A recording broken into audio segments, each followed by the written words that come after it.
حضرت ابو ہریرہ رضی اللہ عنہ سے روایت ہے، رسول اللہ صلی اللہ علیہ وآلہ وسلم نے فرمایا، جس نے میرے ذمے وہ بات لگائی جو میں نے نہیں کہی، اسے چاہیے کہ اپنا ٹھکانہ جہنم کی آگ میں بنا لے۔ حضرت ابو قتادہ رضی اللہ عنہ سے روایت ہے، انہوں نے فرمایا، میں نے رسول اللہ صلی اللہ علیہ وآلہ وسلم کو اس منبر پر یہ فرماتے سنا ہے، مجھ سے بکثرت حدیثیں بیان نہ کرو، اور جو شخص میری طرف منسوب کر کے کوئی بات کہے وہ حق سچ بات کہے، جس نے میری طرف نسبت کر کے وہ بات کہی جو میں نے نہیں کہی، اسے چاہیے کہ اپنا ٹھکانہ جہنم کی آگ میں بنا لے۔ حضرت عبداللہ بن زبیر رضی اللہ عنہما سے روایت ہے، انہوں نے فرمایا، میں نے اپنے والد حضرت زبیر بن عوام رضی اللہ عنہ سے عرض کیا، کیا وجہ ہے کہ میں آپ کو اللہ کے رسول صلی اللہ علیہ وآلہ وسلم سے اس طرح حدیثیں بیان کرتے نہیں سنتا جس طرح ابن مسعود رضی اللہ عنہ اور فلاں فلاں صحابی کو سنتا ہوں؟ فرمایا، میں نے جب سے اسلام قبول کیا ہے نبی صلی اللہ علیہ وآلہ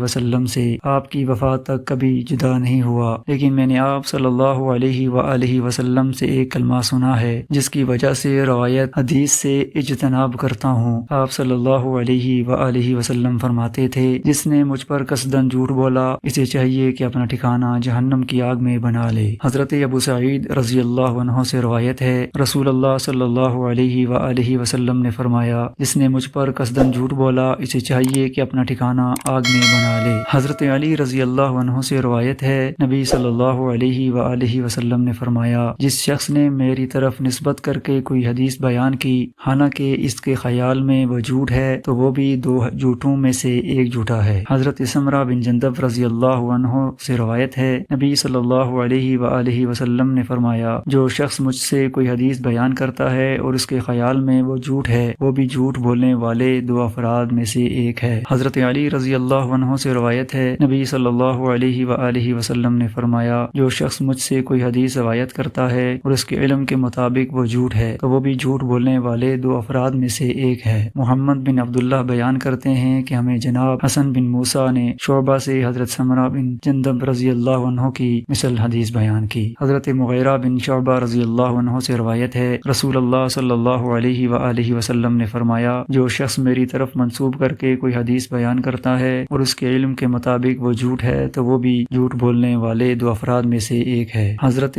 عریاض بن ساریہ رضی اللہ عنہ سے روایت ہے، انہوں نے فرمایا، ایک دن رسول اللہ صلی اللہ علیہ وآلہ وسلم ہم لوگوں میں کھڑے ہوئے اور ایک متاثر کن وعظ فرمایا جس سے دل اللہ کی ناراضگی اور عذاب سے خوفزدہ ہو گئے اور آنکھیں اشکبار ہو گئی۔ عرض کیا گیا، ہے اللہ کے رسول، آپ نے ہمیں ایسے نصیحت فرمائی جس طرح رخصت کرنے والا نصیحت کرتا ہے، آپ ہم سے کوئی عہد و پیمان لے لیجئے۔ تو آپ صلی اللہ علیہ وآلہ وسلم نے فرمایا، اللہ کا تقوی اختیار کرو اور حکم سن کر تعمیل کرو، اگرچہ تمہارا حاکم کوئی حبشی غلام ہو اور تم میرے بعد سخت اختلاف دیکھو گے تو میری سنت کو اور ہدایت یافتہ خلفائے راشدین کے طریقے کو اختیار کرنا، اسے داڑھوں سے پکڑ کر رکھنا، اس پر مضبوطی سے قائم رہنا اور نئے نئے کاموں سے پرہیز کرنا، کیونکہ ہر بدعت گمراہی ہے۔ حضرت عریاض بن ساریہ رضی اللہ عنہ سے روایت ہے، انہوں نے کہا، رسول اللہ صلی اللہ علیہ وآلہ وسلم نے ہمیں ایسا وعظ فرمایا جس کے اثر سے آنکھیں آنسوں سے بہنے لگی اور دل اللہ کے ناراضی اور عذاب سے خوفزدہ ہو گئے۔ ہم نے عرض کیا، ہے اللہ کے رسول، یہ تو ایسا وعظ ہے جیسے کسی رخصت کرنے والے کی نصیحت ہو، تو آپ ہم سے کیا وعدہ لیتے ہیں؟ نبی صلی اللہ علیہ وآلہ وسلم نے فرمایا، میں تمہیں روشن شریعت پر چھوڑ رہا ہوں جس کی رات بھی